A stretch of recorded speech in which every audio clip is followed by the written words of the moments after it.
Again, welcome back to What the Fuck VA. It's our Friday edition of our Fireside Chat. So I'll let Reginald and Jesse introduce themselves here in just a little bit.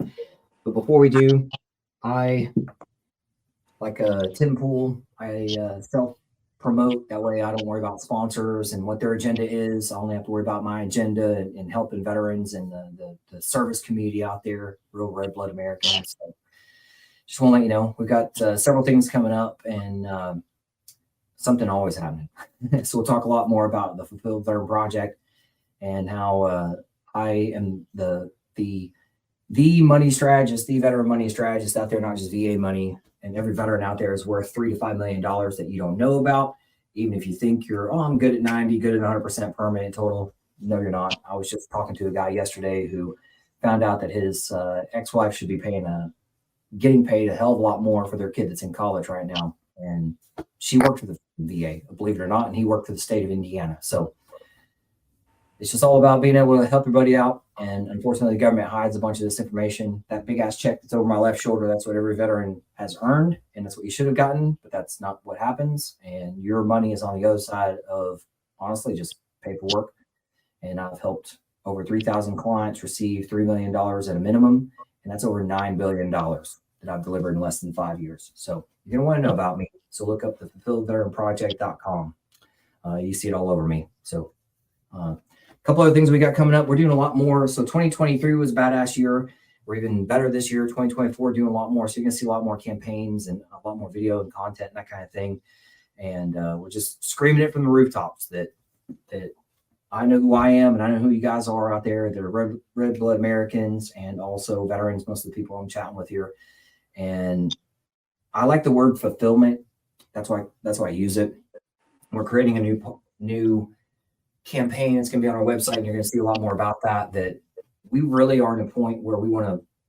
I'm saying we a lot, but it's me and my team. We want to partner and connect with a lot of other, mostly veteran-owned companies out there. So as you know, there's a lot of veteran companies out there. It could be small, medium, large, everything in between. And it could be profit, it could be nonprofit. But if you're out there doing good things and you want to partner with me, I host a partnership and brand ambassador meeting twice a month. It's on my website through the fulfilledveteranproject.com.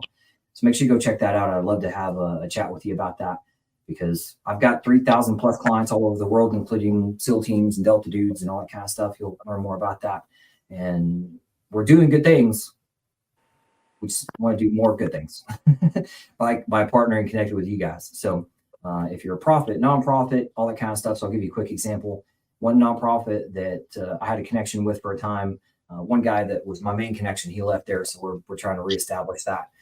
But they've got, just for numbers for Jesse and Reginald here, they've got 50,000 plus veterans in their Rolodex. And I worked with 50 veterans, just 50, delivering them on average $3 million each. That's $160 million that I delivered to 50 veterans through one nonprofit. What a great marketing stamp for everybody that's actually getting shit done. So we're pushing for other campaigns too, not just bad F words, but good F words. So I help with finances. There's good F words out there too, that once you get your money in your hand, you feel a lot better as a veteran and you now get to focus more on your family and your faith and a lot of other F words like fun and food and all that kind of stuff, your fitness. I was telling the guys before we went live that I'm doing a run tomorrow and I just got a new kilt in today. So I don't know if you're into that kind of thing, but it's kind of fun to run in a kilt. and I got, you guys will get a kick out of this. Got some Ranger panties to wear underneath of it. So I'm giving away the secret, folks. Ranger panties underneath of it. So that's what's underneath there. Again, just trying to have a good time, but make an impact that we're doing good shit out there. I know a lot of veterans are. We're really trying to get away from that word alone. So fulfillment, if you're fulfilled, you're not alone. And I like that we ended last week's episode with, we were very poignant. I wanted to use this as a starting point. So I hope Jesse and Reginald agree with this. I think most veterans don't like talking about suicide and hitting fucking rock bottom, the pain of being a veteran. There's all kinds of words. I'll just throw out a couple of them. Betrayal. You guys probably feel betrayed. Everybody listening feels betrayed.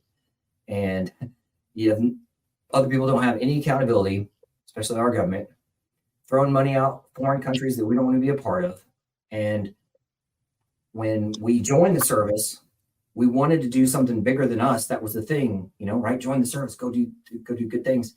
And we did, because we're service members. We wanted to serve and we wanted to do something bigger. But then, to leave a legacy to our own kitchen table. And now our kitchen table, nobody can fucking eat. Nobody can afford. I got kids I have 5 kids. You're going to learn more about me. I have 5 kids and they're starting to go into college this year. Now, I know a lot more about money that every veteran qualifies for, so we'll talk about that. But shit, man, like there's a lot of money out there veterans aren't receiving, and veterans are in pain. And most of them are internal. And although I want to stay away from suicide language and laying flat on your back kind of language that we've all felt at times, that's why I want to do more about fulfillment and partnering with other people who are also trying to aim for that for their community, our community. And so just want to let you know, we've got a lot of that coming up. It hasn't been posted on our website yet, and the content may not be out there just yet, but it's going to be in the next to our announcements and declarations and our other content, a lot more content on declaring new items that we're working on, whether it's swag or a run or anything that's good stuff for the veteran community and making sure that veterans aren't feeling that word alone. So I'll let you know. I saw the guys lean in and start shaking their heads a lot, like, oh, that's a good thing.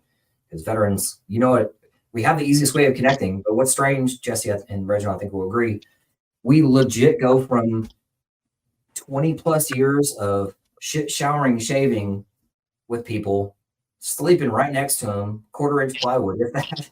And it's intimate, folks. It's intimate. And then you get out of the service and go, all of a sudden, holy shit, man, where are all those people? Where are all those? I was about to say veteran noises. Where's all those like F-bombs and just constant fuckery, good fuckery that veterans have and service members do, joking and shit and all kinds of sick shit we do, right? We're that kind of people. But anyway, things like that. So we really want to get people with the word alone out. So we're doing, just to let you guys know this, we've got apparel stuff coming up. That's going to be on our website. We're waiting for some kind of thing where we can sell on the website for tax purposes, all that kind of jazz. But as you saw from the What the Fuck podcast, that I've got a spray can in my hand, and I think you guys would all agree. A lot of people have excuses. I sprayed through it. Results. Fucking results. We've got other ones out there like, whining. Nope. Spray through it. Winning. I'm a winner. I help people win. Are people victims? Nope. Victors. Let's get your money in your pocket. Let's get you fulfilled. Let's get you connected with Jesse and Reginald and shit like that to see what they do and that kind of thing. Now they can help you out in that kind of stuff too. So I'm going to have those guys talk about themselves here in a little bit. But see what else we got. A book. I have a contract now with a book publisher. I started with him about 2 years ago, but I ran into something that life happened and we had shift focus. But now we're coming back as more team members again. What I like about that is that he and I think way up here, and although he's not a veteran, he knows he can help me and I can help him and that kind of thing and help a lot more of our veterans. So we're working on a book series. The first book, just for example, is The Fulfilled Veteran. Oh gosh, what is this one called? The Superhero Formula. How to be, as a veteran, how to be the superhero of your story. And that's just a working title. We're going to add a couple more things to it. The next book coming up right after that is, I like to use math as certain things, even though I hate math, but of small groups equals great things. Small teams, great things. So that's going to be some other things happening there, plus all kinds of other shit, all that kind of jazz. We do at least once a month, or I'm sorry, twice a month. Like I was saying, we do some of the events with bringing in, gosh, I was thinking of 2 events and I was overlapping in my brain. So I've got the brand ambassador events twice a month and partners, but we also host twice a month. It's everybody knows, like Shark Tank. We do Veteran Tank. So whether you're crawling, walking, running, or flying with what you're doing now in business, I know you're a veteran who either wants help or wants to help somebody else in whatever fashion that is, with wisdom, financing, stuff like that. So we can talk deeper about that, and you can learn more about that by, again, visiting my website, thefulfilledveteranproject.com. Look at my events calendar, jump on, register for that. So, and I do everything on Zoom so we can see each other, all that kind of stuff. So those are a couple things. We'll talk about more as we keep going. But let me introduce you guys, or have you guys introduce yourself. So Jesse got in the room first. So let me turn it over to Jesse. Give us a 1 or 2 minute what you did in the service, what you're doing now. So I can know you. Well, what I did in the service, I was on tanks. Jesse, let me come back to you because you're cutting out over 2/3 of what you're saying. We're not hearing. We see your lips move and it's really choppy. Can you check your audio? Reginald, fire away. All right. How's everybody doing? I'm Reginald, coming to you from North Carolina. I served in the Army for 23 years. I was a chaplain assistant, so that was my field. So I worked along with the chaplain and the different units and different places throughout the Army. My last station was Fort Rucker, well now called Fort Novosel, and I retired out of there in 2020. Since I left the military, I've been in a full entrepreneurship mode, and there's at least 5 things I do to help the community at large, and especially the veteran community. I'm a staffer recruiter for the cybersecurity community, so I help a lot of people with that. Those that are transitioning from the military, they're looking to either enter the industry, or they're already in the industry and they're looking to do it in the private sector. I help with that. Very rewarding, very fulfilling, and I get to talk to a lot of people. And it's always good to help our community, the veteran community that has served, and they want that opportunity to continue serving in the way that they want to. And so that's always a good thing. That's one major thing that I help with. I also work in the area of business through business capital. I help businesses get business capital, whether it's a veteran business or whether it's any other type of business. So that's an area that I work in. I also work in the life insurance industry because that's very important as well, because people need to do what they need to do in order to protect their families, whether they wear a uniform or not. So that is something I'm always happy to help with individuals, families, businesses, to be able to make sure that that's important, because what's important with life insurance is that it's not just protection, it's also estate creation. And so that's a lot of things that I try to properly advise people in terms of why they need to consider it if they don't already have it. I am also a mortgage loan officer as well. And my institution is Capital Federal Credit Union out of Texas. I am a national mortgage loan officer, so I can help any veteran in the country if they need any kind of guidance, if they're looking to use their VA home loan option. That's kind of what I specialize in to help the veteran community, but I can help anyone with any type of loan to help get processed. But anything I can do that I can make things accessible to veterans and their families, I tend to do that quite a bit. So that's a major win and a major joy for me to be able to help other veterans and their families. I'm also the marketing director for Brightside Promotions out of Goldsboro, North Carolina. So I'm responsible for their marketing department, and they're also a network that helps businesses highlight themselves and to get greater exposure. So these are at least 5 of the things that I do on a regular basis. Very cool. Like that. Yeah, we'll circle back to that. Jesse, you coming up on comms better? I see you just fine. Yeah, I don't know. My internet's unstable. Sounds better. So was in the Army 20 years, retired 2012 from Fort Benning. Ended up moving back home to northern Wisconsin. Currently work for a small municipality, doing things there. I really, that's all I do. I enjoy my free time and don't have quite the extensive resume as Reginald. Yeah, Reginald's rolling deep, man. He's bringing all them figures. Yeah.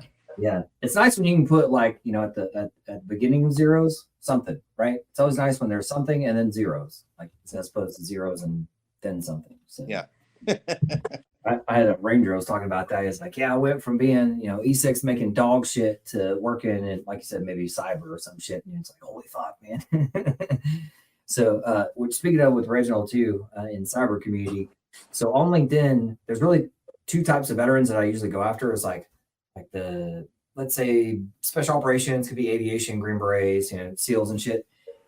I'll just type out like aviator or pilot or whatever, and cyber. Oh my god, man. So yeah, I everything's about groups, right? I work with Rangers and SEALs and Green Berets and cyber. So cyber is one of the main connections I've got. And although I've never been like, I've gone to a lot of I was a MEDEVAC pilot, so I flew helicopters. So I go to a lot of aviation events, stuff like that. I'll be at they're calling it Soft Week now, down in Tampa in May. So check us out for that. But I've not been to like fixed wing stuff like Top Gun stuff or I won't say Blue Angels, that kind of jazz, but I'd like to get more involved with cyber guys because geez, man, I mean, you guys have a lot of money. So yeah, a lot of money in cyber. The aviation stuff that you share is music to my ears because I remember all of it when I was down at Rucker. So it's not a foreign language to me. I have a great deal of respect for the aviation community.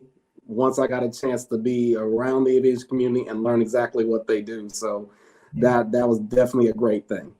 Yeah, that's good stuff. Yeah, I have a bunch of clients that are now out of Huntsville and stuff like that, and Rucker. So yeah, it's fun. Well, good stuff, man. So we're gonna talk about obviously what the fuck VA, what stories we have for each other, and share, do some I won't say horse trading, but trading stories on that. And we're here to talk real, factual, accurate truth of how corrupt the fucking system is. And I watch Dan Bongino almost every day, and because he's an expert at what he does, and he worked all the way up to president and that kind of stuff, and he has, I don't call it inside information, but information from the inside, right? He's got, and that's what people trust is somebody who knows. I've been in the room with the president. Holy shit, that's pretty awesome. Doesn't matter what president, the president, that's fucking awesome. So he's hearing things from his perspective and his wisdom. I'm going to use that word. And I know things from my wisdom, having over 3,000 clients all the way up to SEAL teams and Delta guys. And I know how betrayed the veterans are feeling that I support, and how honestly bad they feel, the people I support, that hey, if it's this bad for a SEAL, how bad is it for Joe Average out there? Well, yep, it sucks. So, but that's why I'm glad to help, and that's why I want to create the podcast, to be able to get more of that information out there, because again, remove that word alone for all of us, and hitch the wagons with Jesse and Reginald and others. So, but let's see, something else I'm going to tell you about it, like some aviation thing I was thinking about. We'll circle back to that. But so let's talk about some what the fuck stuff that's happened to you guys. You guys don't have to talk about anything you don't want to talk about, but I'm 100% permanent and total. And Reginald's going to like a lot of this, because most veterans don't know it's a big ass amount of money. I'm not retired, but I get paid $5,000 a month, tax free, and I'm not going to get into the breakdown of it, but you can look at my bank account and go, okay, it's paid for this from the VA, that from whatever.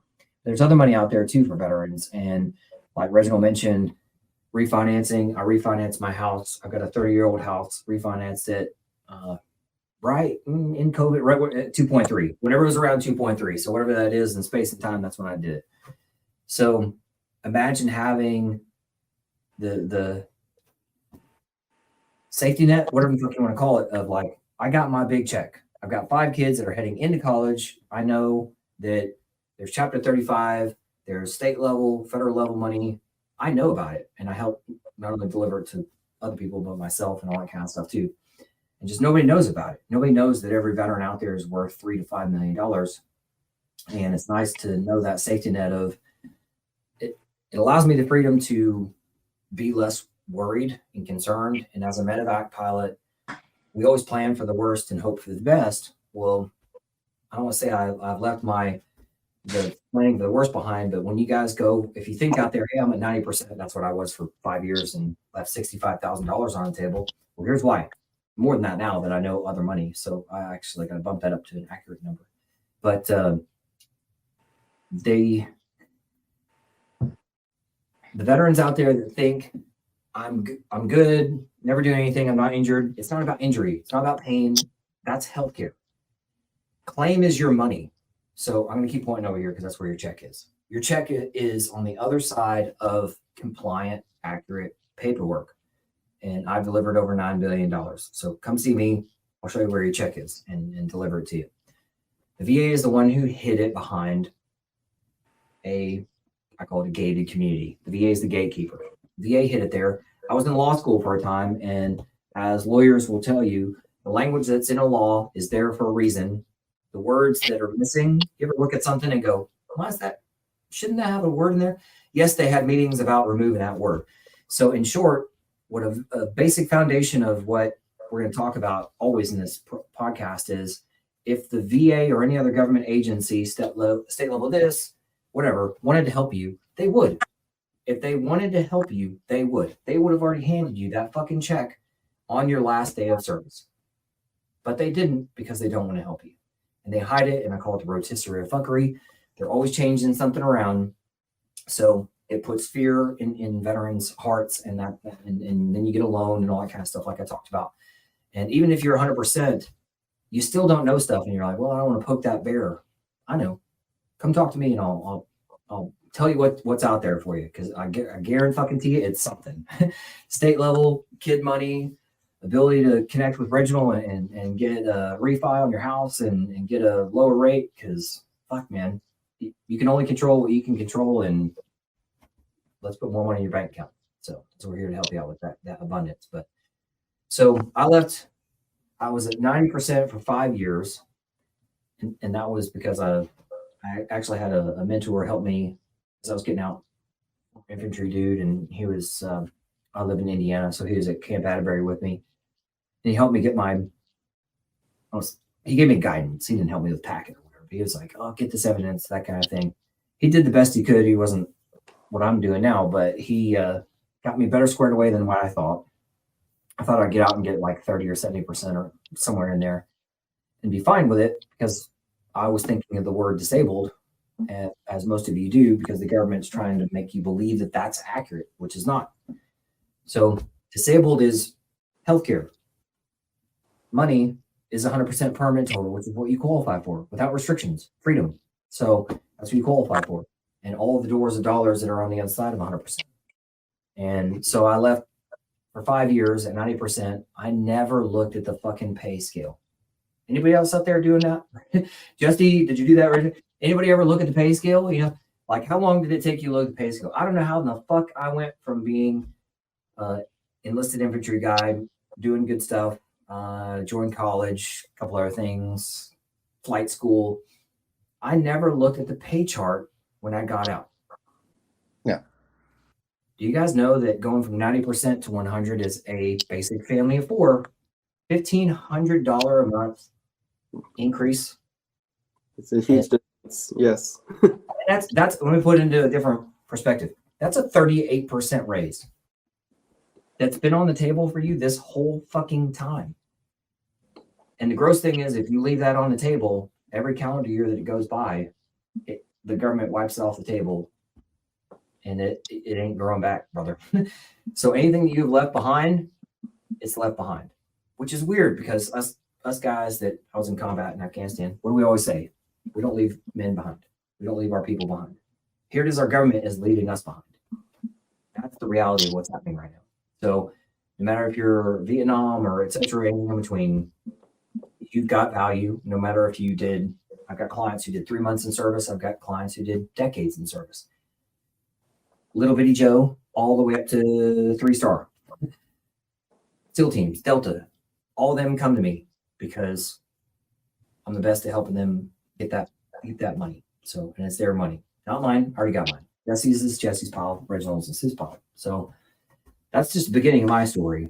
But like, if the VA hospital wanted to help, they would. If the VA money wanted to help, they would. What do you guys have to add to this? Right. It's about getting through the process. Yeah. It's very good for platforms like this, because a lot of people are not aware fully of what's available to them. And you have I'll say nobody is. I'll go out on a fucking limb. Dare I say nobody? I'm the only motherfucker. And if I read shit, it doesn't make any sense to me. That's why I have to look at your bank account to go, okay, what are you getting paid? I don't look in your bank account, but you tell me like, I'll get paid, $5,000 a month. Okay, let's talk about that. So yeah, a client of mine just received 100% last week and he went from 30% to 100. He's actually my age, and he has a 6-year-old. So he went from, and he received, let's see, $36,000 back pay thus far over the past year. And he's going to receive a little bit more than that here in the next pay period.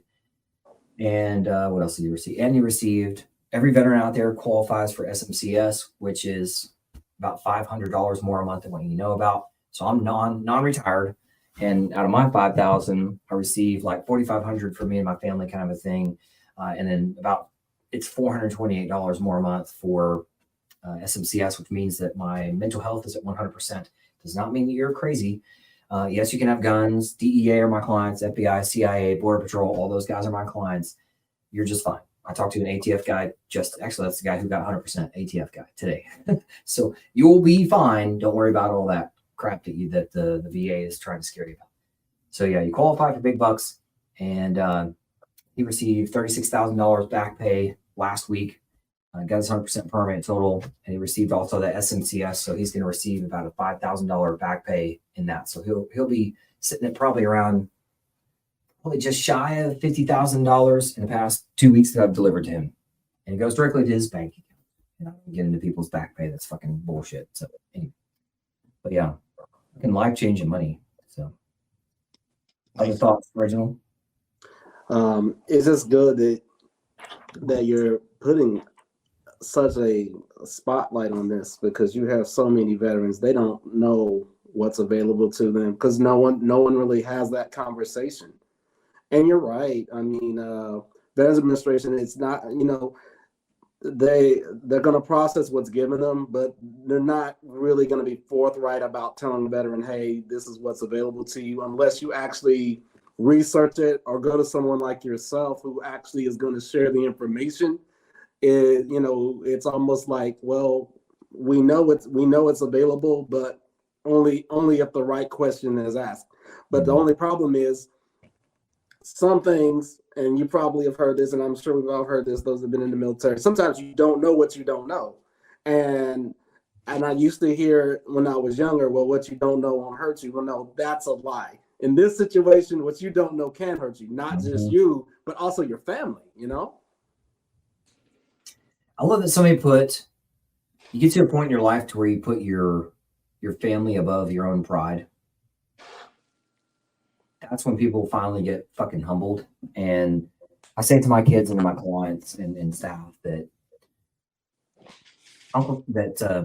we call it Father Time and Mother Nature will take care of you for me.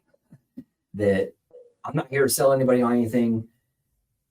Unfortunately, time is going to be pain, and you can't remove that pain. So you can't gain that money back. So you might as well take care of yourself now, or at least get educated on it. Because again, I don't think any of us are here to go, hey man, buy my shit today. That's not what we're here to do. We're like, hey, we're your buddy. We don't have to be best friends hanging out on the weekend, but let me put some money in your bank account and have that. Let's have that abundance mindset. There's billions and trillions of dollars out there, and it's not in everybody's bank account. It's out there for you. I agree. So we're only here but for so long, but that means we need to live our best lives now. And that's so very important, Yeah, Jesse, what are your thoughts on this? I know you're on mute now. You playing around over there, your audio? No, I was just trying to make sure that my internet is kind of unstable. Trying to cut down some bandwidth maybe. But yeah, I agree. I mean, you don't know what you don't know, and you gotta live your best life, because you never know. Nobody's guaranteed tomorrow, and you got to take care of yourself because nobody else is gonna do it.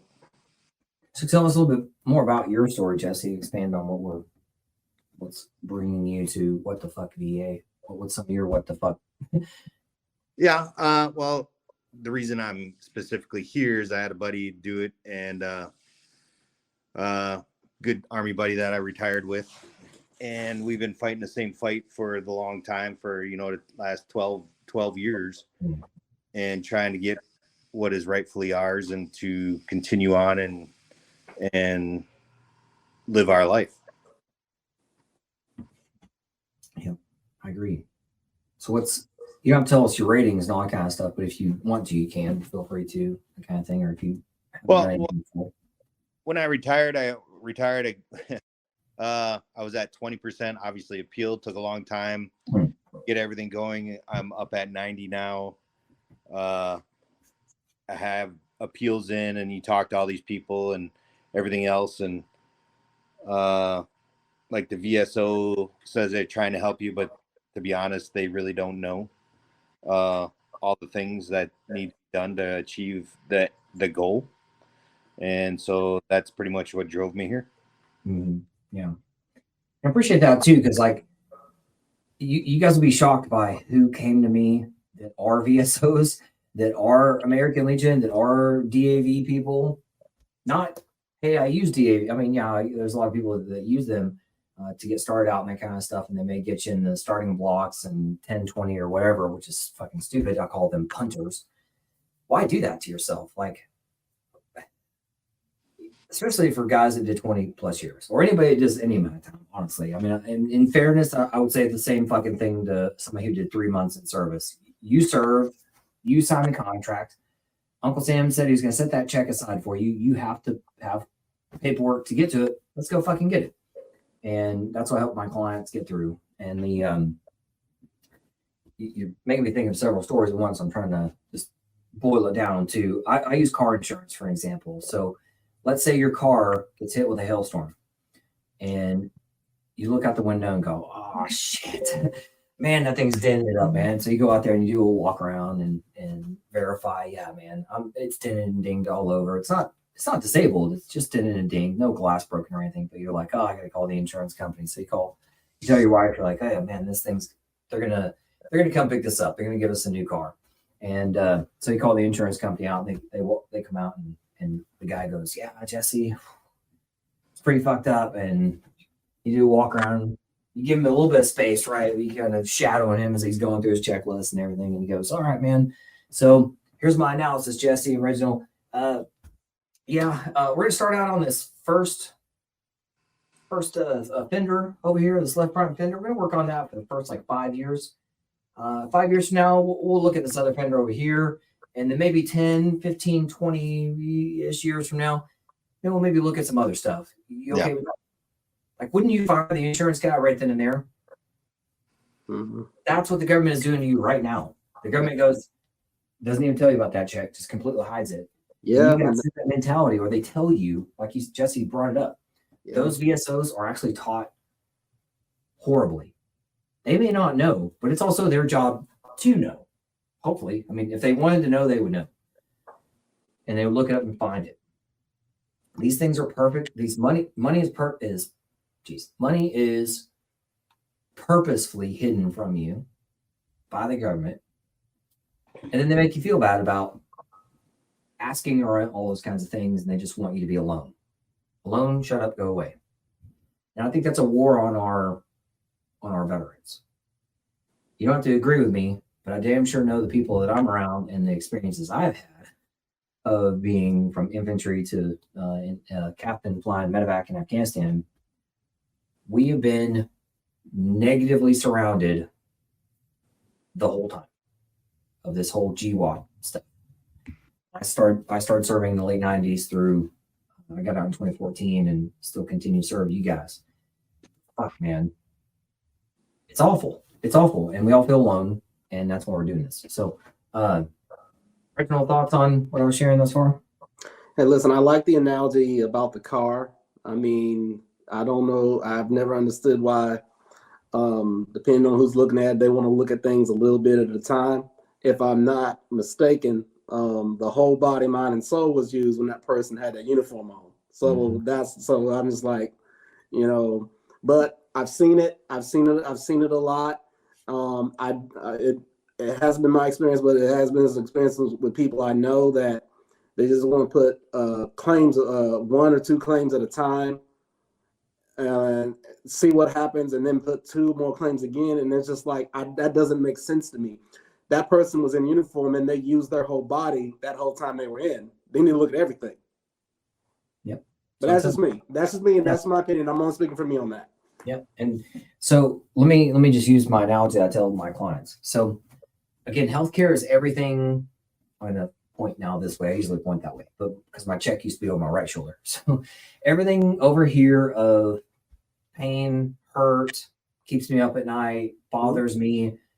That's healthcare, pain management, surgery, healthcare. Go to do doctor stuff, do what you need to do, take care of yourself. You're going to, that kind of thing. Claim means money. I'm a money guy. That's where your money is, on the other side of just paperwork. Was your left knee with you in your service? Yep. So that's what the VA requires as far as paperwork is proof that your left knee was with you. I didn't say anything about medical records and that kind of crap that over here, all these people try to bullshit you about you have to have these x-ray or these, not x-ray, these reports and all this kind of stuff from while you're in. No, you don't. You actually don't.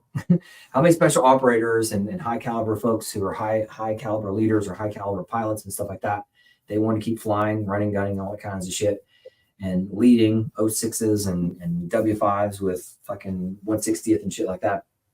How many of them want to remain on flight SAS and take care of their people? And then they get out and go, fuck, I don't have 8 records. It doesn't matter. Your check does not require that. There's going to be compliant paperwork in that. We're going to have all the proof. The records that the VA needs to put money in your pocket, we'll help you with that. But it's not I need to have my 1,018 pages. No, you don't.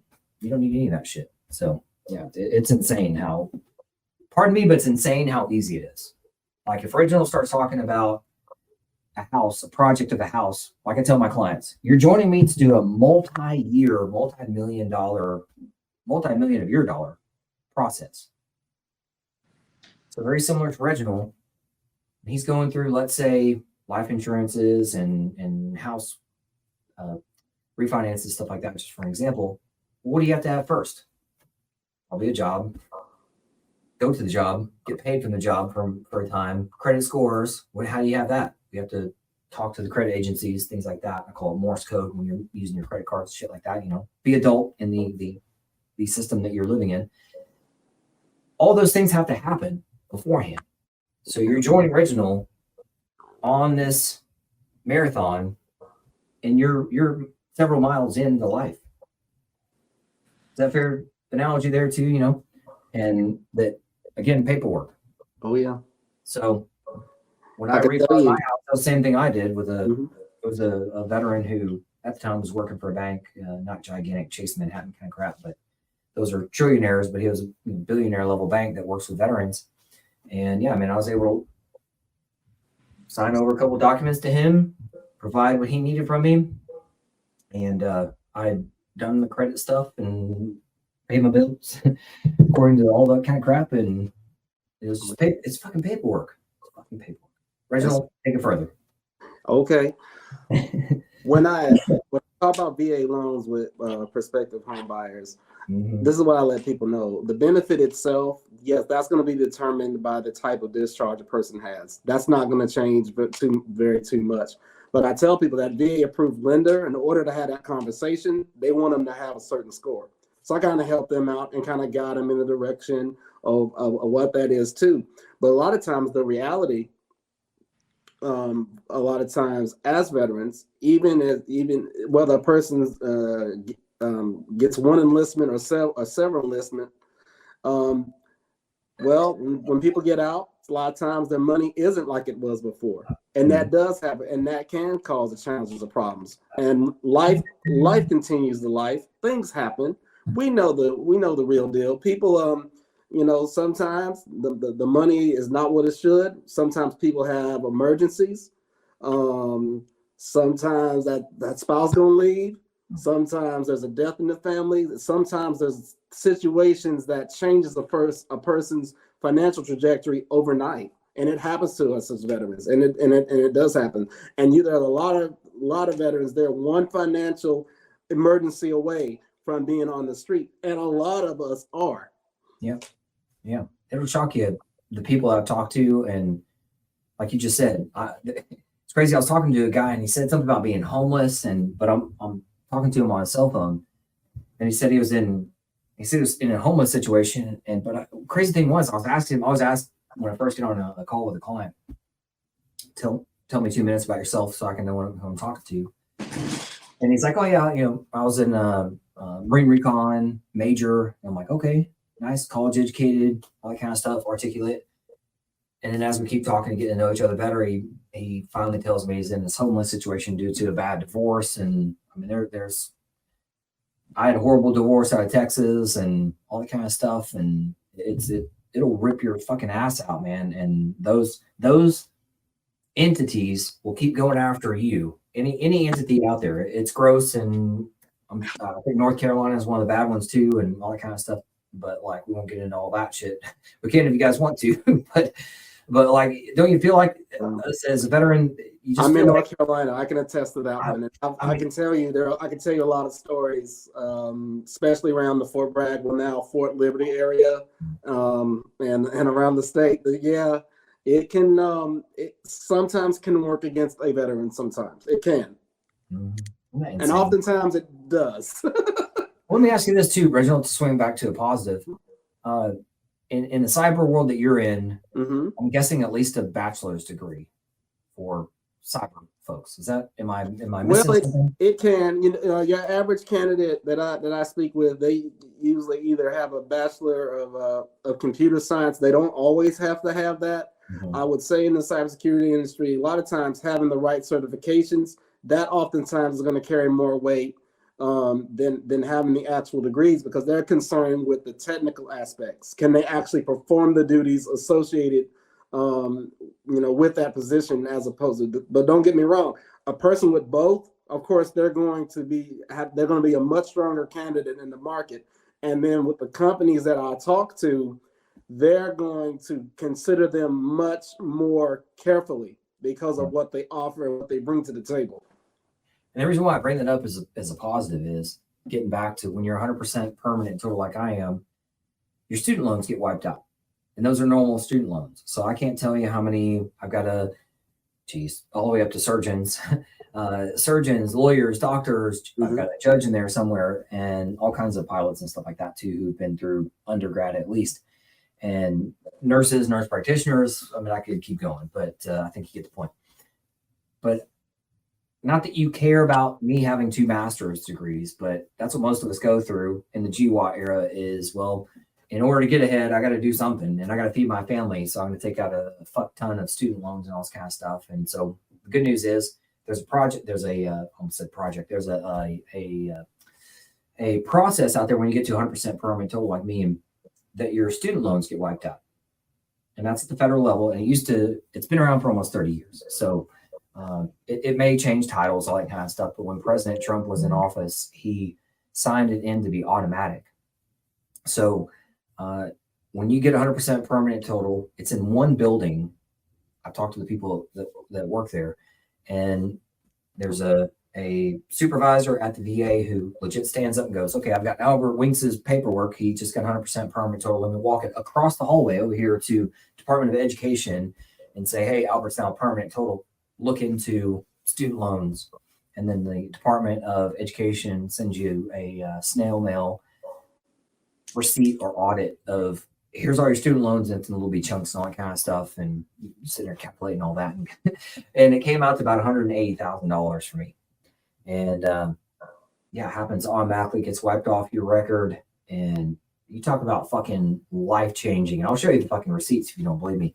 And it's crazy going back to like credit scores and shit like that and just doing adult stuff, is that when all of these monies that you've earned through your service, when they really flood when you're 100%, not at 90.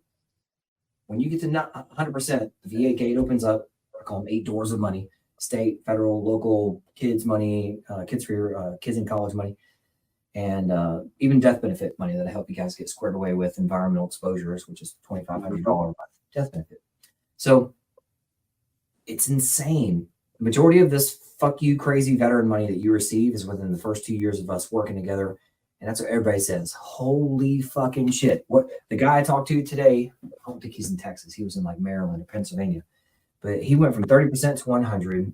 As soon as he got his 100%, I already talked to him, and this is what most people say. They already get what's called a benefit summary letter that you're able to look up on va.gov. Pretty easy to find. I'm going to do a video on how to find that.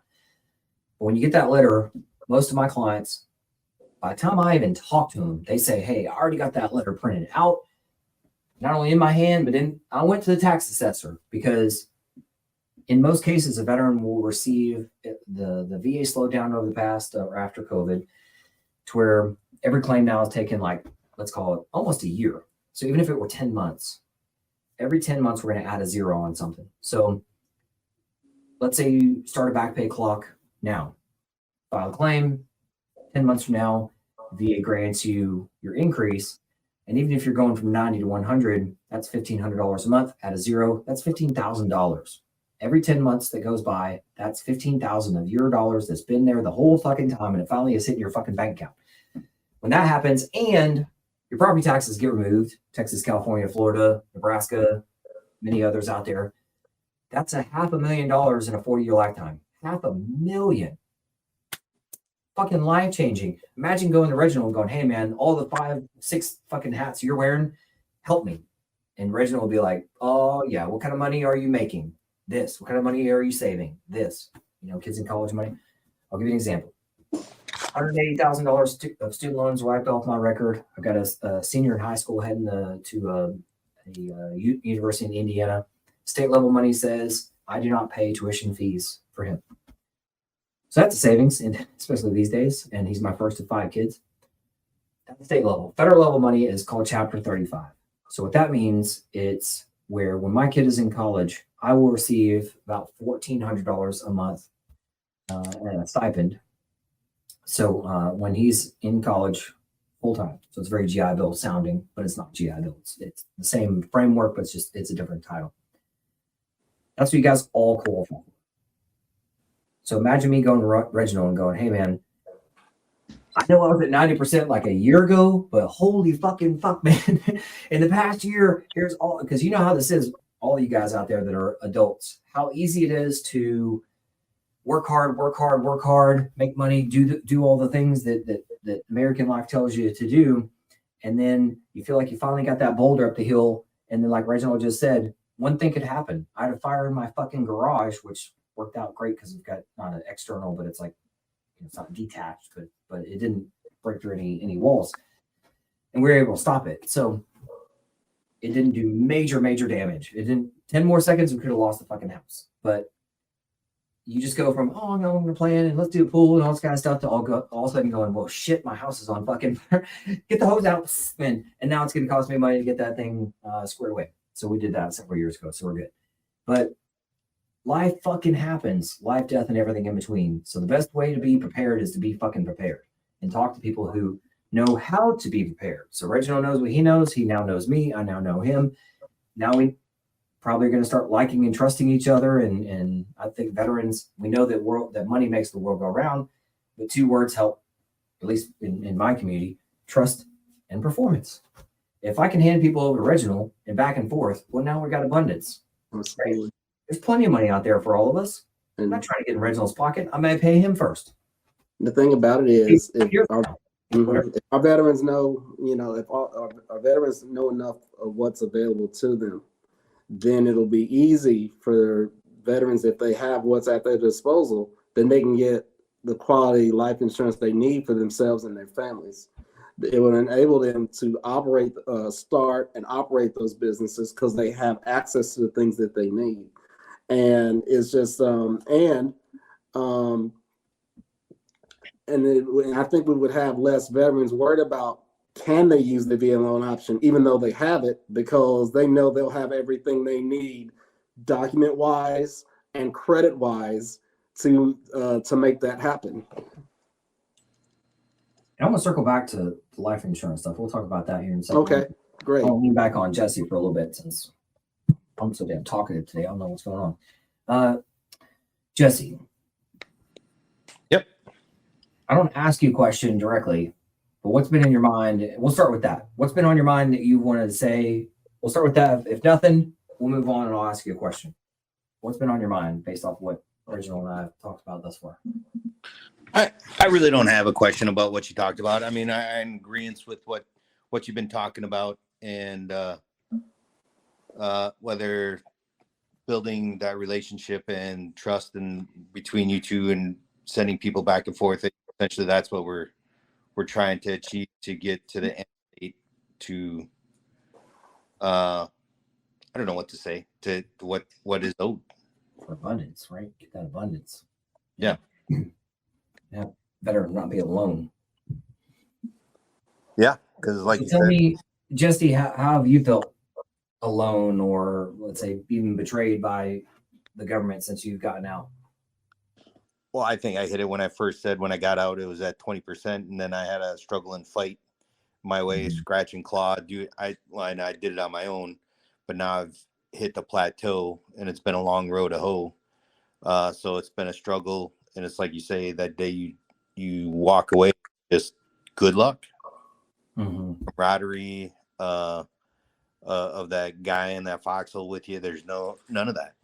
And then to fight the VA and the monster that it is. Well, tell us some more details about that. What have you experienced, or what have your buddies experienced they've shared with you, and that may put you in a category of like, yeah, I don't want to poke a bear. Whether it's talking to Reginald of refinancing the house, or divorce situation or whatever. So how's that impacted your own decision making process? I mean, sort of. I mean, I guess I have a different situation. I've tried to figure out a lot of things on my own, refinancing my house. Doing that, I do use the VA loan. I sort of figured that out on my own. It's just the fact that I went from 20 to 90 on my own and figuring it out, and still knowing that even though talking and comparing notes with my friends, it's got me nowhere after I've reached that plateau level, and that's why I'm here. Good stuff. I appreciate that. Reginald, thoughts on that? Well, I mean, my thoughts on it is this is exactly why I'm in the lines of work that I'm in, because a lot of times we're equipped to serve our nation, but a lot of times we're given a lot of information as far as how to operate post-military, but it's very clear we're not given all the information when it's time to get the things that we need. Yeah. Hey, go to the front line, no matter what, right? Mm-hmm. And yeah, go up there and be a bullet magnet. Go. Here, put your gear on. Or like when I was in infantry in the 90s, late 90s. And in many respects, it's like telling someone drive a Humvee, but don't give them the JP8 in order to operate the vehicle. You gotta have the go juice, right? That's what I was about to say. Was that example of like we went from the late 90s into 03 and a big push, and people are sitting on sandbags, which is just insane. Like people being blown up, and you're like, do we need to be doing that? Is that the best way to do that? I'm not sure the book says that. Like, you have armament, arm that motherfucker, or at least start contracts. I mean, why be in a hurry to just go get in a fucking war? Oh, I definitely understand that. When I was in Iraq from 05 to 06, I was in Baqaba the first 6 months, and Ramadi the last 7 months. Ramadi was probably the more dangerous of the two. And yeah, very, very real. Saw a lot of stuff. What we're gonna pivot to some other like stuff, daily news and all that kind of stuff too. We'll talk about the border at Texas just as an example of what's going on. I got out in 2014. What did you guys think about the 85 billion that we know of that's over in Afghanistan? What did that feel like to you? Did it feel somewhat like, I felt like it was like a very quick analogy of like another 9/11 for me, and I think the veterans that have been a part of that GWA era, or other eras is just going, oh my fucking God. I mean, we used to, if you left a bullshit 9mm empty magazine clip anywhere at a range, the whole base shuts down. But the US government can leave $85+ billion in Afghanistan and nobody says a fucking peep about it. What the fuck? Government, over to you guys. What do you think? Yeah, and they advertise that, and it just, what they did the same thing in Iraq when they pulled out. They just left everything there in place, handed it over to governments, and then worse in Afghanistan, where they just left it essentially in place for anybody to manipulate or turn on. So it's a gut punch to turn, run, and do that kind of thing after what's been done. I heard about it a lot. 2011, I was in Kuwait. I was a Camp Air John. And so a lot of the units were coming out from the north. And I used to hear about a lot of this stuff. And I didn't understand if this was actually real. But then you look at the news and then you hear the stories and you hear all these different things. And then I remember being in basic training, whole range getting shut down over a weapon, or being at a duty station, somebody lost a pair of night vision goggles and an entire organization could not go home until those night vision goggles were found. Yeah. I couldn't tell you about the times we've had to stay at a training event looking for, night vision goggles, weapon things. It's just ridiculous. And then they do this. No accountability. How's it make you guys feel going into 2024 election year and presidential and all that kind of stuff too? And we can talk about election, we can talk about the border, anything else. All the other, I try not to stare at like Congress or whatever, but I'll see that now that the Republicans have the House, they're able to pull up, get other people up in front of them asking questions. And I mean, I was watching something on the January 6th committee, which is a bunch of fucking bullshit anyway. But there was somebody testifying, and it was part of the January 6th committee person was testifying. I don't know if you saw this the other day. I don't know if it was I think it was chairman of it. And they said, hey, so this bomb that they recently found, do you guys know anything about this? And Kamala was like in the block's vicinity of that. Where's any comms on this? We did not, and it was just the usual fucking circle jerk, no answer, lots of talking, no fucking actual words that have any meaning to them. So, I mean, how do you guys feel about that? Having we fought for our kitchen table and now our kitchen table's fucking fucked. I mean, I'll give you an example that we'll talk more about as we keep chatting.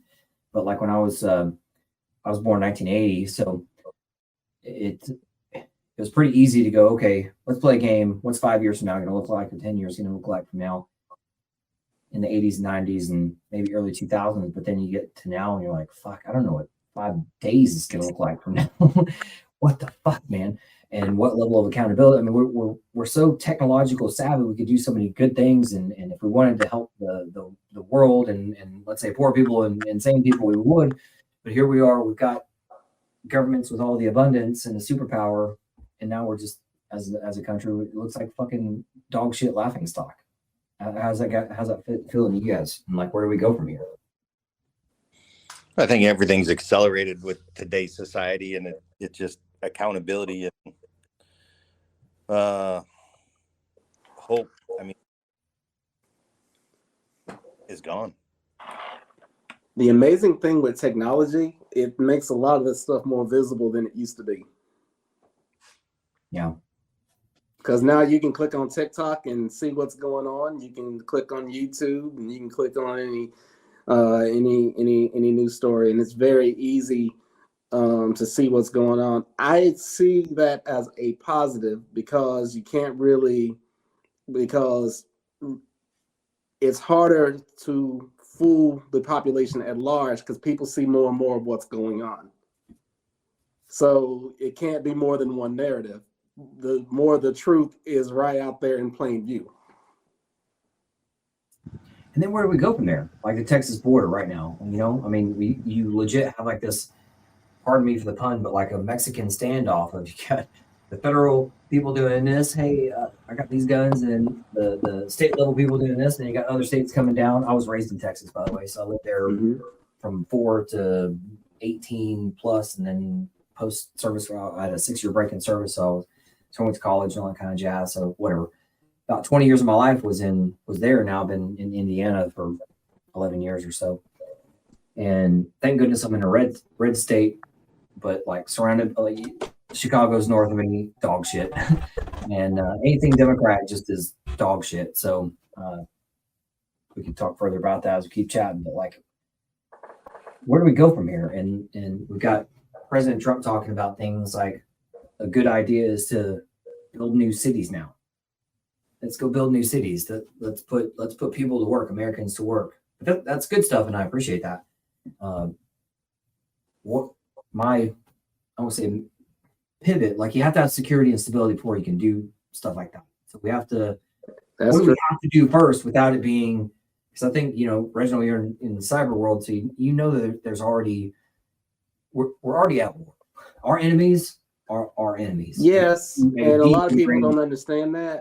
Yeah. And the war isn't just like, it's not conventional force on force. It's more technological now, and it has been for a lot of years.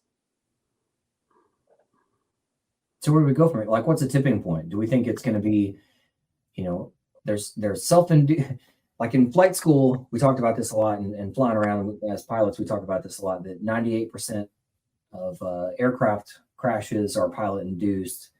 You may have a little bitty bird strike or something like that, and the pilot freaks out. Hey, the aircraft is on fire. Well, rather than focusing on the fire, they just slam the bird in the ground, kind of a thing. Mm-hmm. So, number one job is to fly the aircraft. Right now, our country is not flying itself, and so we've got elite puppet string pullers, politicians, and then let's say dummy-o people. There's always going to be just dummies, but then between dummies and the politicians, I believe, is veterans who know better. Constitution, America is great. America is an ideal. And our ideal is being fucked 6 ways from Sunday.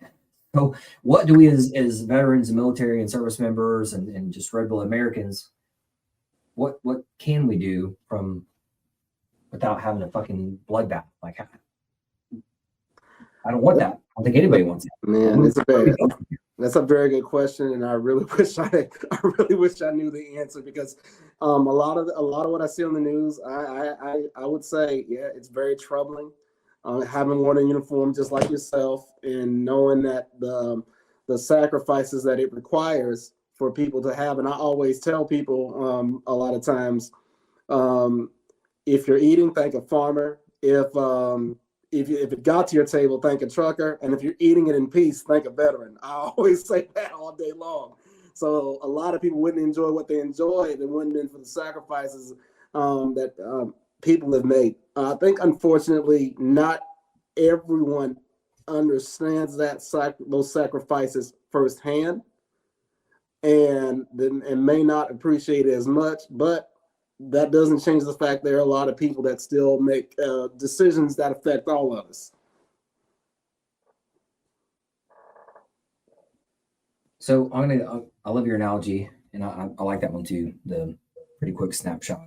Think a veteran, think a farmer, and that kind of thing. But now it's like, that was a thing too. But now the big string pullers and the government are all getting into everything: our food, our water. You find out now, again, I'm 43, so you're finding out now that, hey, this whole time, that toothpaste you've been brushing with, it's bad for you because it's got fluoride in it, and fluoride in the toothpaste and water and all that kind of stuff is killing people and all this kind of shit. And it's like, fuck, man, how insane.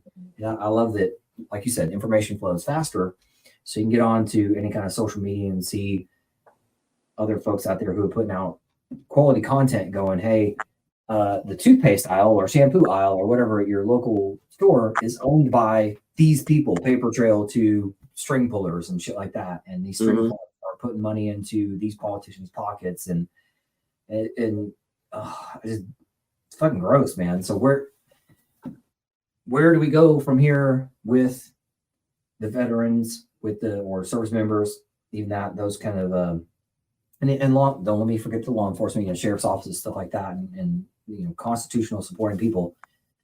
Let's just say true blood Americans. Where do we go with people who want to protect what's ours and our sovereignty, and I want to call it live and let live, because you're always going to have, if you're a power or a superpower, somebody's going to always try to sweep the leg. Somebody's always going to try to do that. They're always going to try to outflank you.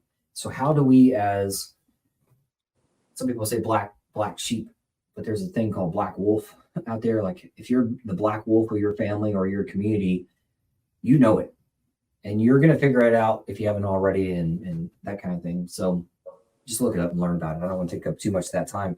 Well, a lot of people categorize either the black wolf or the black sheep because it's like, it's the 5% that kind of know what's going on, and they're trying to tell everybody else.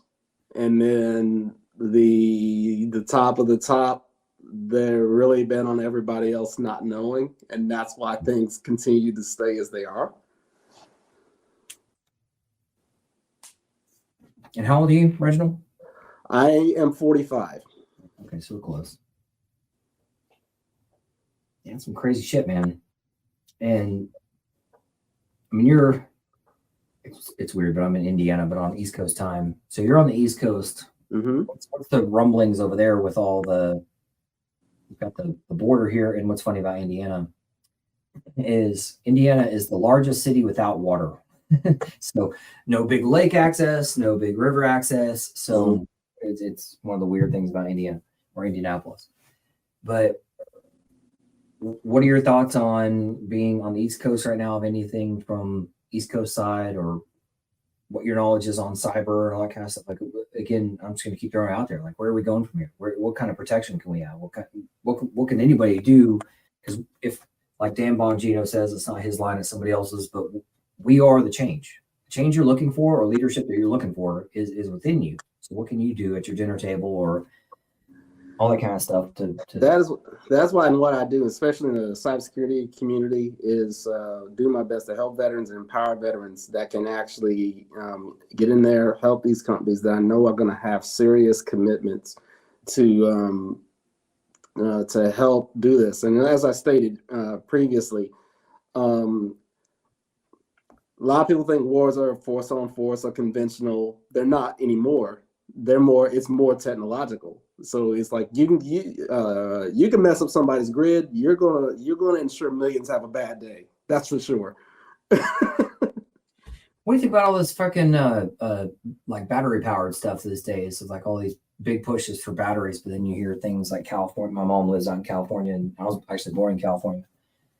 And the shitty job the government's doing out there, and that I mean, again, I hear people testifying on Capitol Hill of like, hey, I hear your lofty ass ideas, green whatever deal people, of wanting.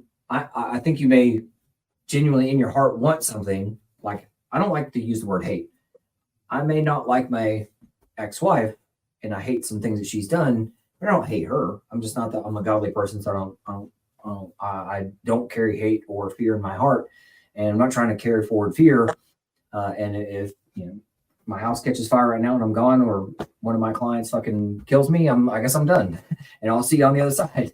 But I have that faith. I don't want to live in fear. I don't think anybody that's a true-blooded American wants to do that. But grizzly bears, of course, grizzly bears. No person wants to live in fear, especially someone who's fought for freedom. So that's no longer a factor, You know what's crazy? 2 words.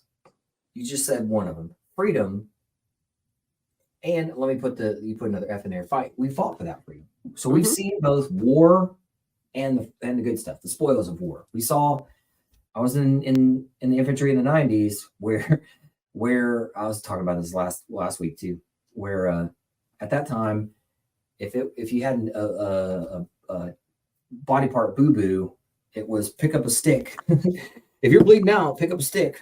Look around, pick up a stick, and here's a cloth that you put around. Now we got all kinds of gee whiz shit, which is great. So technologically and saving lives and all that kind of stuff is better, but at the same time, we don't want that because we want true combat. A lot of that, I mean, and I remember being in the Middle East and all the different things. A lot of technology has been very great because it helped reduce fatalities. And so people have been able to take advantage of that to stay alive. And then they survive all that. They get out. And now they're back in hometown USA or wherever it is they call home. Yeah. And then they're like, wow, I've been in situations of extreme fear. No veteran should have to feel that again, just in everyday life. That's the motivation and passion I have to do what I do. And I see your passion is very strong too in what you do. Mm-hmm. Oh, hell yeah. Because we don't want it on our doorstep. We know what freedom feels like, and we know what actual war looks like. And because many of us fought that battle away from home. Yeah. Yep. And that was our purpose over there. Is we knew we wanted to keep it.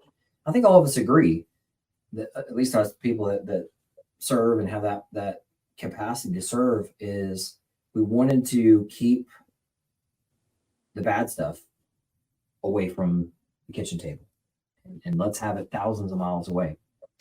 That's why 20 years ago, people put this uniform on in droves in a patriotic fury, because they would rather fight the battle over there than to fight it here.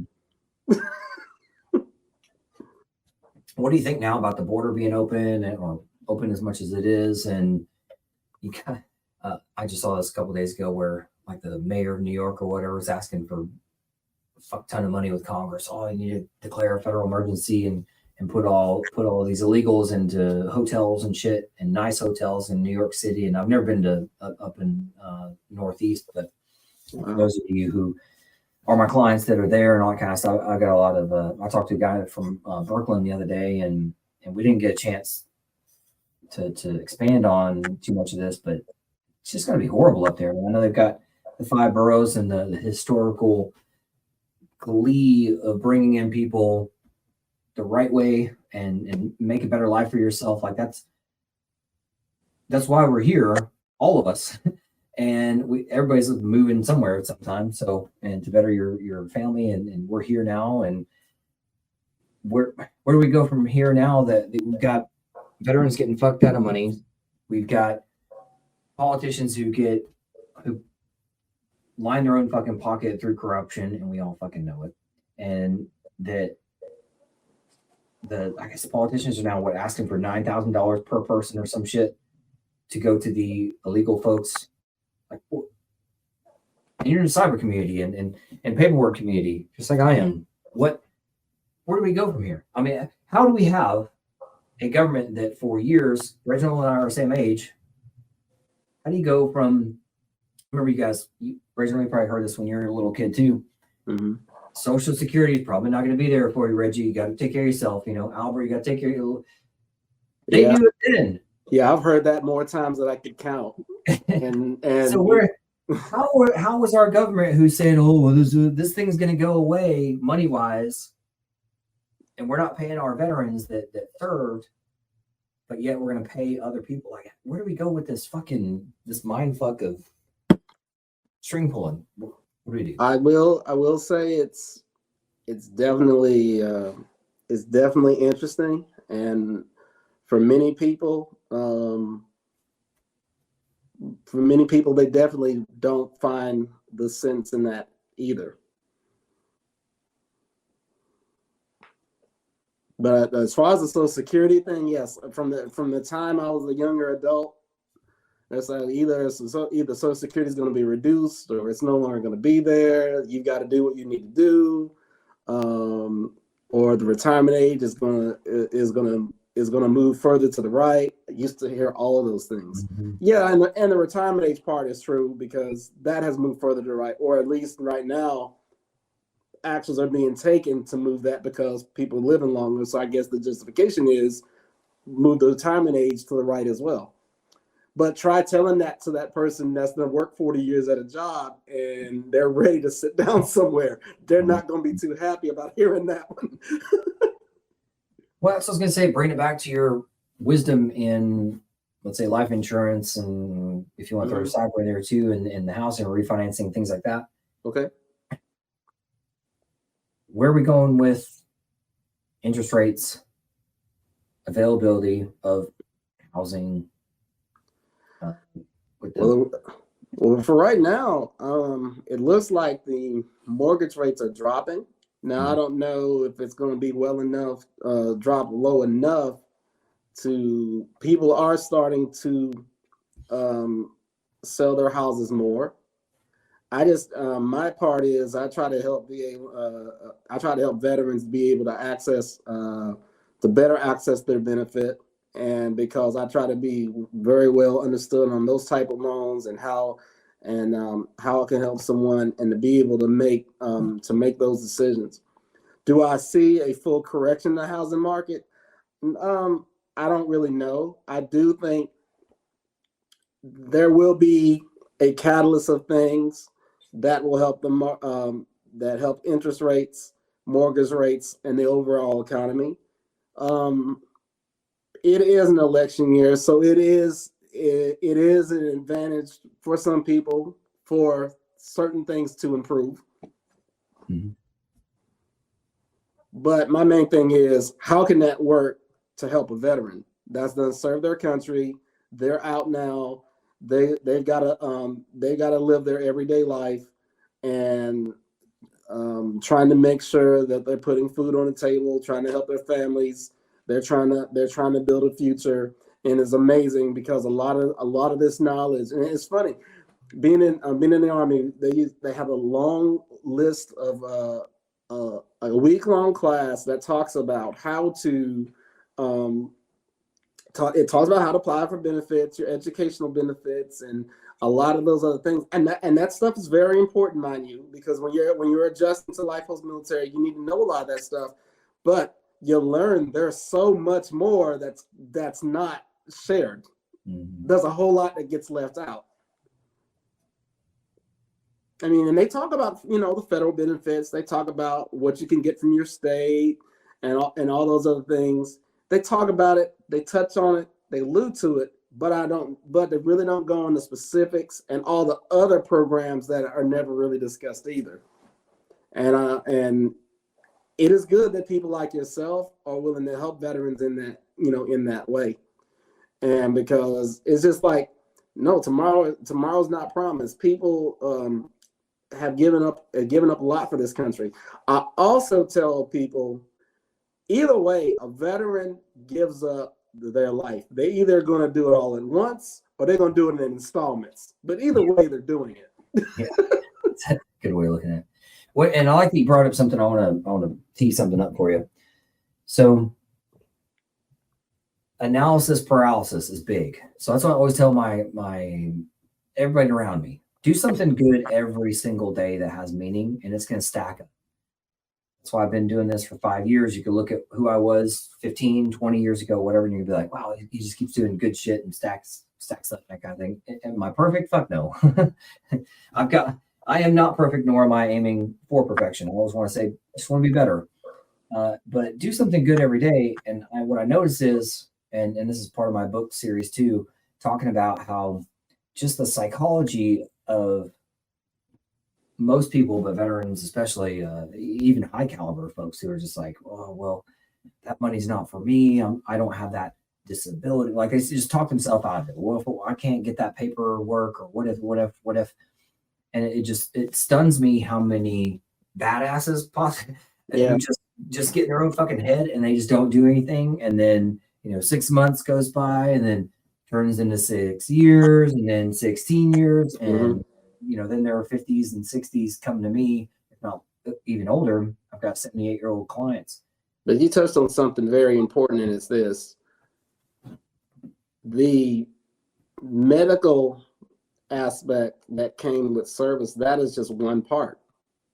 That's just one part of many, because anytime you put your uniform on, you serve and you get out, anybody that says they're the same person they were when they put the uniform on, that they're definitely not being truthful about that. Yes, the medical part can be treated. A lot they don't talk about the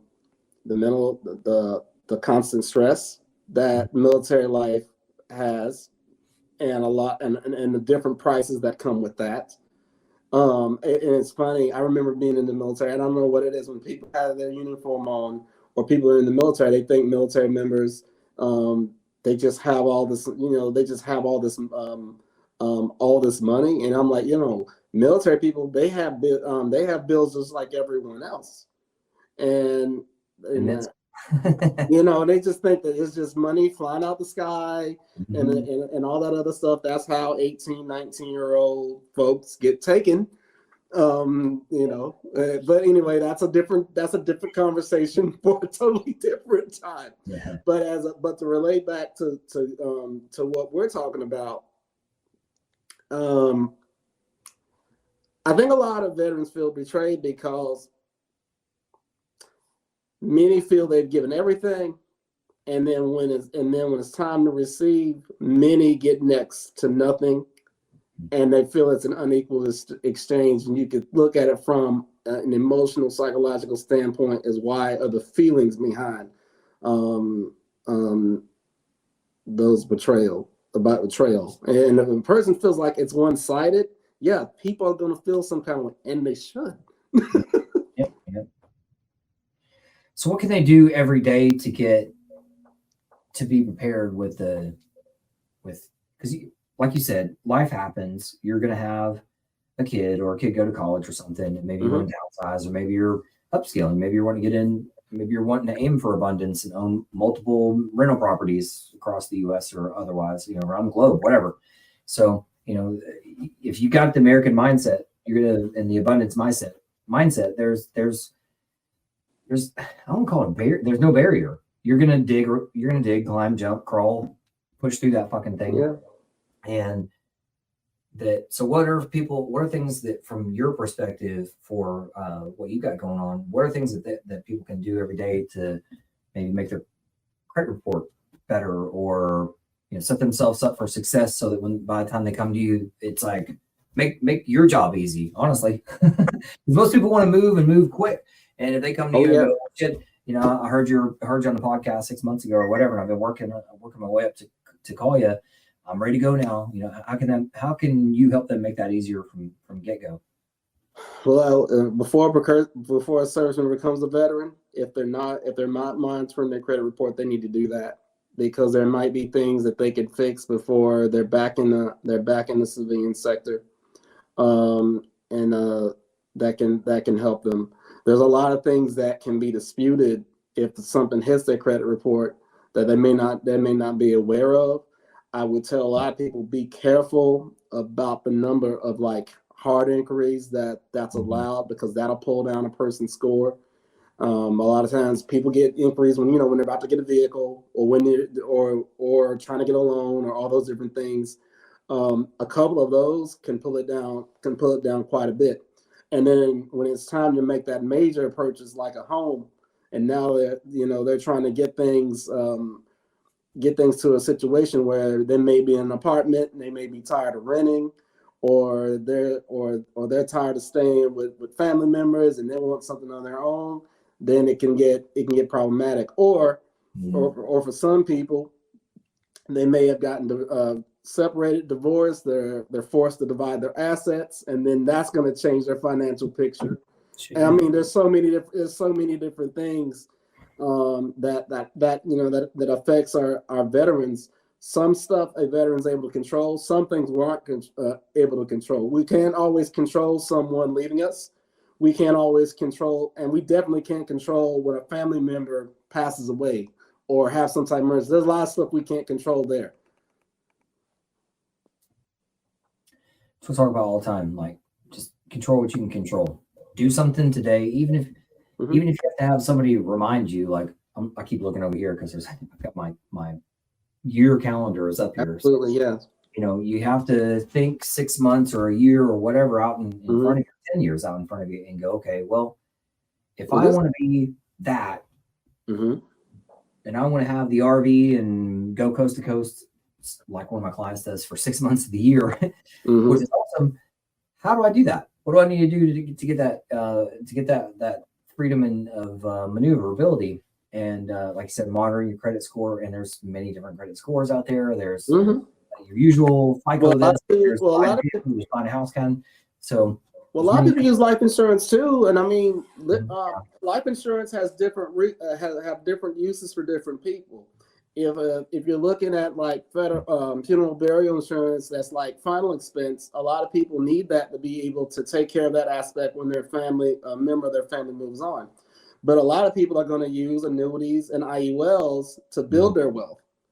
And so there's so many different tools that can be used to be able to compound that work faster. And it's important because the reason I push for myself to enter the entrepreneurial journey as opposed to working a 9 to 5, one thing I had to realize, when I was in the military, most of us either got paid once a month or twice a month. But even wearing a uniform, you're still trading time for money. Mm-hmm. And you reach in the civilian sector and you're earning your pay based on hourly wage. There's only so much time you can give.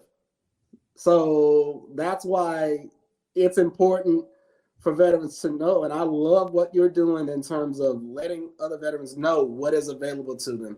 And it is not about health, disabilities, and stuff like that. It's the fact that they've been a veteran and they need to know what is available to them.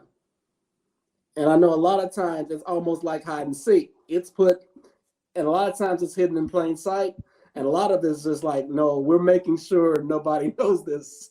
It's super hidden. Yeah, I'll say it that way. It's intentionally super hidden. Mm-hmm. That's what I was thinking about it too. Like, just having that freedom mindset. Like I was thinking, I drove past the bank today, and it reminded me of I went to an event once where there was a Navy SEAL, his former SEAL, wearing his suit and jacket and all that kind of stuff, and he's got his lapel pin on. And I walked past him, I saw that, and I walked up to him, and he was talking to another SEAL that I know, and he told me that he was working in a bank. I was like, oh, you're in a suit. Where you work? Geez, where are you working now? And he's like, oh, yeah, I'm working in a bank, and you and I probably think the same thing. Oh, that's not going to last long.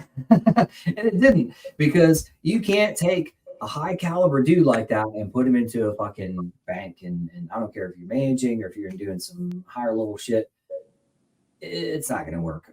He was out of there pretty fast. So, I mean, I get it. It was a transitional job. But like you said, there's what I call life cycles. When you go into a thing, it's a job, or even a part of the job. It's a project and a campaign, or whatever the fuck you want to call it. And like you said, money. And I tell you what, man, like I was telling my staff yesterday, being an entrepreneur and being 5 years in business, and I've never been, to me, money makes the world go round, but I've never focused on money more than when I hired people to work for me.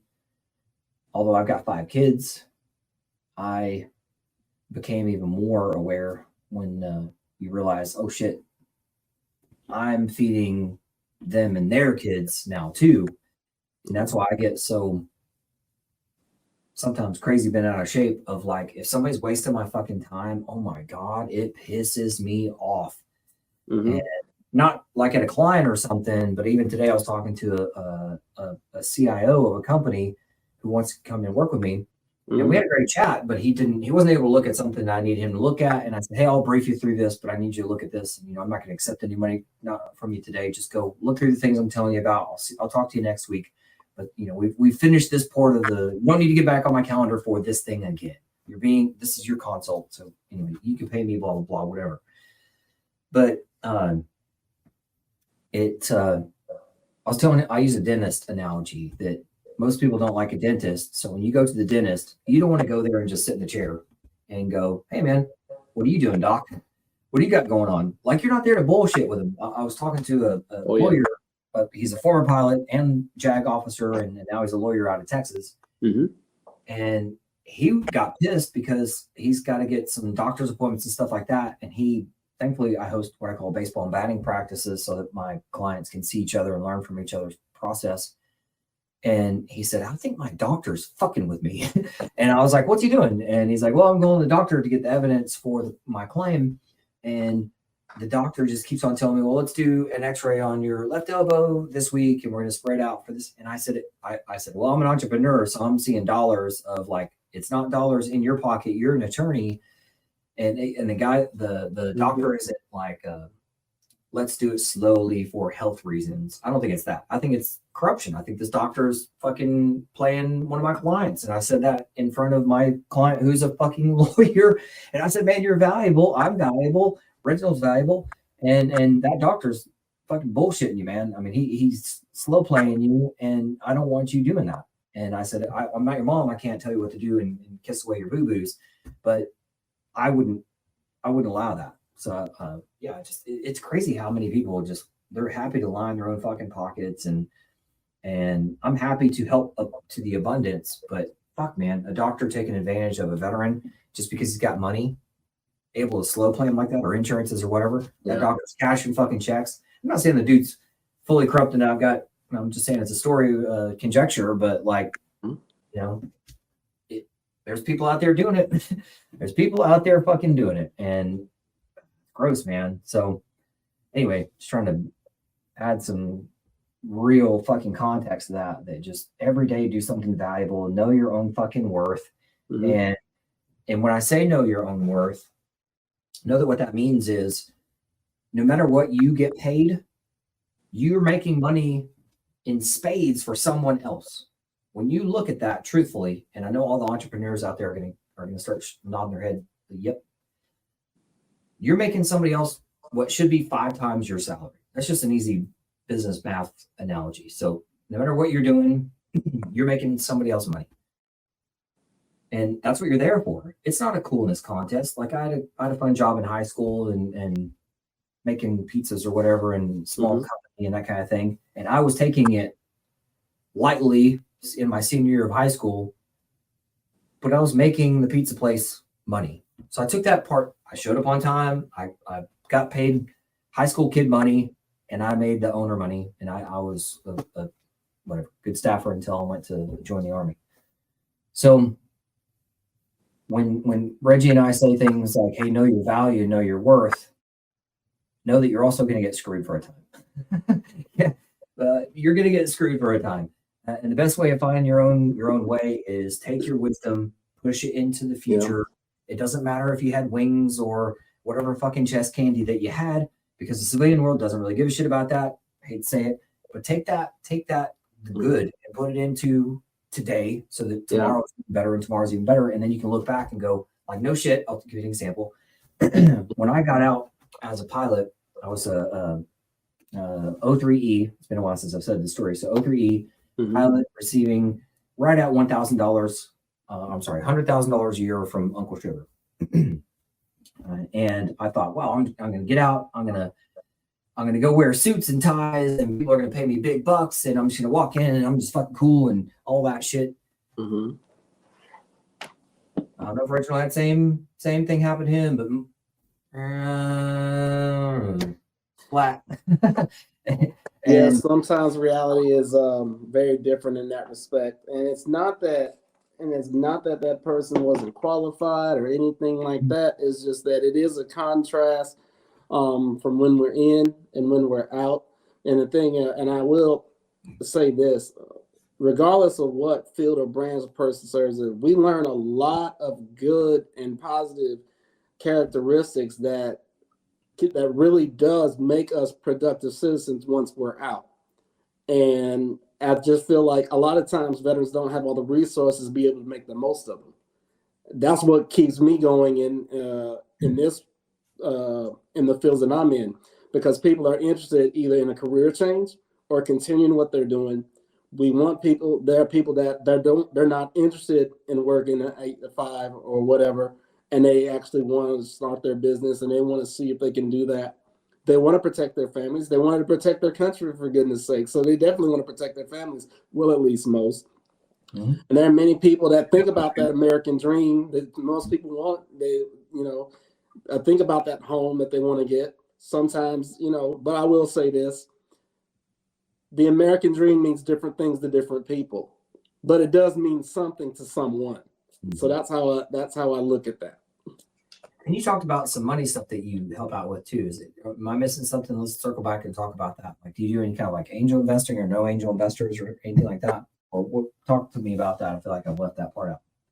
Well, I'm not really involved in anything like that. But as far as the insurance industry, I do help in the area of annuities and index universal life insurance products and things of that nature. As far as like an angel investment, I don't really do anything with that. So I will not speak intelligence about something that I don't work in. Yeah, you want to make sure I didn't leave out in other words, veteran to veteran, I'm not going to BS you. I'm not going to do that. Yeah. Or your audience. So that wouldn't be right. No, I hear you. And I would love to be welcome back one day. So yeah. We will circle back to that because and you do have to set yourself up like that. That's what's crazy too about there's. And I was gonna say this too as a positive to everybody that there's the entrepreneurial space, whether you want to start out something small, like I've got clients and connections out there who are doing just like mom and pop shop and the kind of good old days every small town needs something, well done. I grew up on a cattle ranch in Texas, so and I know plenty of blacksmiths and stuff. So like the world needs trades. So and I'm gonna call it craft. The world needs craft. The world needs, or let's say the American world needs craftsmen. If that's beer, great. If it's metalwork, great. It's your fucking thing, man. So whatever it is, do it and find out how to take that and sell it. Somebody wants it. Somebody wants there's an ecosystem for a reason. So, I may not buy your shit right now, but I may buy your shit 6 months from now or absolutely. I mean, we're a consumer driven economy for a reason. People need what we offer. Especially like micro local or just very, I don't call it micro specific because you could be, brain surgeon obviously makes a lot of money for a reason because they are that level of training. But somebody who just can, like, I'll give you an example. I had I don't call it a pipe burst. It's a 30-year-old house. So we had some of the sticky wore off on some pipes in the basement in our finished basement. But thankfully the pipe like separated and stinky yuck water went onto concrete, and thankfully it was way less impactful than what we thought. And I've got a buddy who is a contractor just less than a mile away, and he was there that night to help me, nothing. I'm hands off. I was like, there, go fucking fix it, man. And yeah, it's nice to have somebody who could just fucking come in there and do it. And again, ecosystem for a reason. Some people know how to shoot and hunt, and other people know how to, let's say, gather, or whatever. And that's all important. And being able to fish or any kind of skill that's going to be survival and that sort of thing is I think going to be even more and more impactful. And I think there's a huge market, let's call it a market share for the maybe the micro local, someone who can help out with that survival stuff. Because if you're valuable, people will value you. And we've all heard of that cycle of the good men and all that kind of crap and bad city. Somebody else said it better, where there's always been, I'm going to call them good men. There's always been good men. They're just appreciated more now at different times. So there's the same amount of good men, just being appreciated at different cycles or life cycles of the globe. And if or when shit hits the fan, whether I'll give you my house burning scenario. If it weren't for a neighbor who I don't even fucking know, which by the way, he has not just a flag hanging on his house, he's got a flagpole. Okay. So if you got a flagpole in your front fucking yard, that's saying something. You're putting some dedicated effort into doing that. And this guy, I don't know if he jumped a fence, but he damn sure hauled ass. This was several years ago. 4th of July is what happened. But he hauled ass seeing flames coming off the back of my house. And thank goodness I was on the front porch talking to somebody else. And he was around the house and, hey, your house is on fire. And that's all he had to say to me. Immediate action. And thank goodness my house was set up. I had a hose out there and we'd start spraying all that kind of stuff. But I no shit thought of that today driving past this house that, good people have symbols outside. And the American flag is a terrific symbol of I'm here to help. A good firm handshake is a silent, hey, I'm your fucking, I'm here, I'm a man. A good hand or a good woman, a good handshake says that. And just know that there are good people out there, and just if people say, hey, the nation doesn't, let's say, wave anymore, then be the change. Wave the people, smile at people, keep your head up, get your chest out, like be that symbol. Because I know now that Reginald and I know each other, we see each other. We're like swans. We're like, hey man, there's a lot of ducks and some stupid other kind of birds around, pigeons. We see them too. But us swans see other swans. Mm-hmm. We can make a million different analogies with that, but what are your thoughts on? Great analogy. I always tell people that it takes a special kind of person to dedicate themselves to service, and veterans by far are, without question, are high value people because of what is instilled in them and what they have to offer American society. It's sad that it's not always veterans are not always treated that way. Yeah, I fully agree. Before we come to a closing, we're in our closing minutes. Okay. Anything we haven't talked about, you want to talk about? I'll turn it over to you here in a couple minutes to throw out all your socials and all that kind of stuff too, to let everybody know, so we can also put that in the description, and other GWIS things are going to pop up when we get this produced. So, but anything that's been on your chest that we haven't had a chance to expand on? But we've been chilling it up quite a bit, and it's been great because we've discussed a lot today, and I'm grateful for that, and I'm grateful for the opportunity just to be, and just like yourself, an advocate for veterans, and just to help veterans to be able to experience all that's for them, all that they put all those long hours, working in organizations, and all those weeks of trainings, and all those years that people spent being away from their families and being away from their hometowns and being away from their loved ones.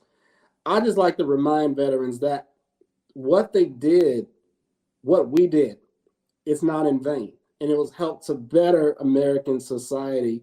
And even though that service stops, and I tell people on a few video programs that I'm on, service never really stops for a veteran. It never really stops. Yes, you stop wearing the uniform, you stop the field that you're in potentially, and you may be going into something else, but the heart of service still remains.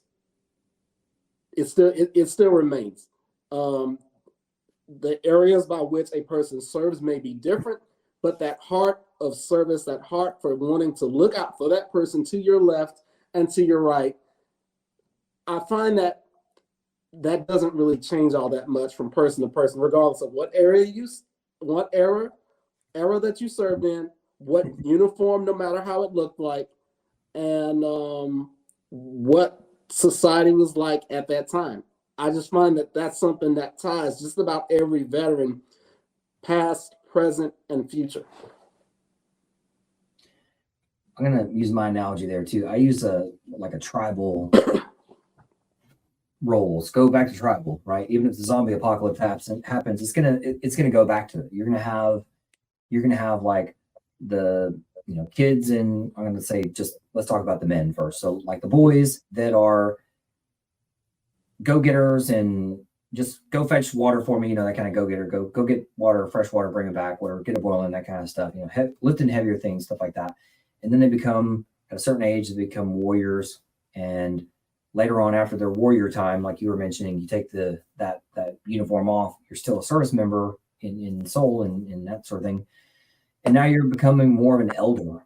And so you're using that wisdom to make your community better. And with whatever impact you bring to the table, own it, let everybody know about it, yell from the rooftops, because it doesn't take long to be the best. Or that's where how in 5 years did I deliver over 9 billion, and get up to SEAL teams and Air Force One and shit like that? Like, it's as long as you can just maintain your fucking standard and be clear with that, and in your heart, and say it all the time, because I tell you what, man, people value that. And yes, I see I have all my clients in baseball batting practices. They see each other and me. And if anybody is at any, I mean, I this is my fucking kitchen. Nobody tells me how to cook in my kitchen. They may start, oh, I'm 06 below. I don't give a shit. You're my client. Yeah, I'm telling you what to do, or you can just get out of my kitchen. Oh shit, yeah, that's right. I forgot I was here for millions of dollars. Okay, yes, tell me. So as long as you can fucking perform, people will trust you because that's what it goes off of. They know you're not going to be perfect, but just knowing that you're there to be supportive of them, they value that so much. Yeah, it's very valuable. Well, I'm sure you've heard this. You know, people. And in the different industries that I'm in, it is pretty much the same.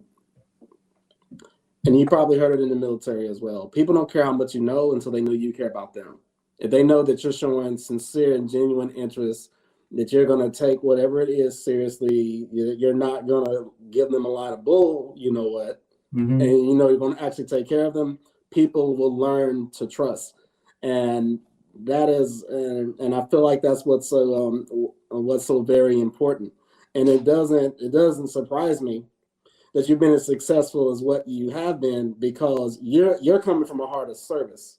You're not BSing people. You're telling people what it really is and how and how that works. And I can imagine that kind of sincerity has helped a lot of people, and I'm sure it's brought you many people as well. Highs and lows, the best and the worst. It'll bring you both. But that's when either way, Albert, they know who you are. Yeah, exactly. And that's what's important. Exactly. I was gonna bring up something else before I turn it back over to you for something. You made me think of something else, but I may have to circle back to that on another time. But I'll tell you what, for now, I'm still thinking of my last point. Go ahead and feel free to let us know what you got going on, any kind of social media or whatever that you want people to know. Okay. That we can hand type that, or my staff can, and make sure you email that to me, or if you haven't already, for any kind of email addresses or websites or anything, events, anything you got going on. I'm gonna step back and feel free. You got the floor. Great. Yeah, I'll be glad to email you and your staff everything. I'm on Facebook quite a bit, so I can be followed at Reginald G. Lyerly on Facebook. I'm also on Instagram as the Difference Maker, but it's _Difference Maker. So those are my two main channels for social interaction. As far as my actual business sites and stuff like that, Albert, I'll make sure you and your staff have that, so you're able to distribute that as you see fit. But I'm always looking all that kind of stuff. But I'm always looking for engagement. I'm always looking to take care of veterans, look out for our veteran population. I mean, to help anybody, but I know that, I guess, because the veteran population is such a unique group, because of the service that is given, and I know that for many people, they continually have that heart to serve, and they're looking for either ways to do that, resources to do that, but more importantly, sometimes the guidance and the direction to keep doing that. And so all of those things that I mentioned, I know are very important, and that's what keeps me doing this. That's what kept me in 2020 from actually going to a 9-to-5 and actually working in this direction, because that service element doesn't stop.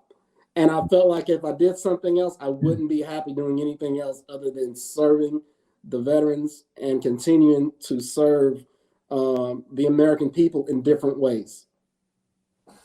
That's really all that I have. That's all we have, because that's all that's required, right? Yes, sir. I'm doing my best with what I've got, and there you go, every single day. And I mean, I couldn't have said it better myself. Yeah. That's exactly what it is. And I feel like, regardless of what type of business it is, if people know you're genuine and sincere, and you're really about helping people and taking care of people, people will see that.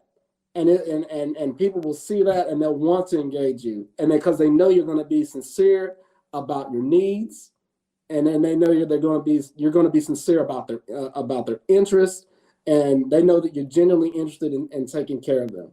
Now, mind you, we have to have something that people offer and want, and many people do, and so I always feel like the more the merrier, and the more people that know, the better. Yeah, that's true. that's why we're here. I know we're coming up on time because you got another event to go to, but appreciate Reginald and Jesse joining us today. And guys, this was again episode 4 on Rumble. Like, share, subscribe. Definitely do share. Put comments in there if you want to say something nice. If you don't, go fuck yourself. I don't give a shit. That's Reginald at. All things negative go to Reginald. Good one. Yeah, we'll put your Reginald's address in there too, so you can drop by his house and visit him and throw toilet paper at him. But we appreciate you guys, and yeah, we'll talk to you guys next week. All right, gang, have a good one. Thanks, Reggie. Thank you.